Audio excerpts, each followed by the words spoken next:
নাটোর আদালত চত্বরে বাদী ও বিবাদী দুপক্ষের মধ্যে সংঘর্ষ ও ধাওয়া পাল্টা দেওয়ার ঘটনা ঘটেছে। আজ দুপুরে নাটোরের জজ কোর্ট চত্বরে জমি সংক্রান্ত বিরোধকে কেন্দ্র করে বাদী ও বিবাদীর পক্ষের মধ্যে মারামারির ঘটনা ঘটে। পুলিশ ও প্রত্যক্ষদর্শীরা জানায়, নাটোর পৌরসভার কান্দিভিটা এলাকার বাসিন্দা জামিলুর রহমানের লালপুর উপজেলার রামানন্দপুর এলাকায় অবস্থিত 12.5 বিঘা জমি নিয়ে দীর্ঘদিন বিরোধ চলে আসছিল। ওই জমি ভোগ দখল নিয়ে আশরাফুল ইসলামের সঙ্গে বিরোধের জেরে নাটোর এডিএম কোর্টে একটি মামলা চলমান রয়েছে।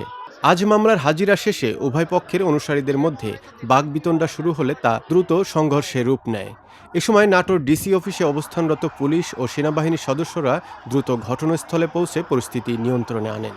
নাটোর সদর থানার ভারপ্রাপ্ত কর্মকর্তা ওসি শফিকুল ইসলাম জানান, বর্তমান পরিস্থিতি পুলিশের নিয়ন্ত্রণে রয়েছে।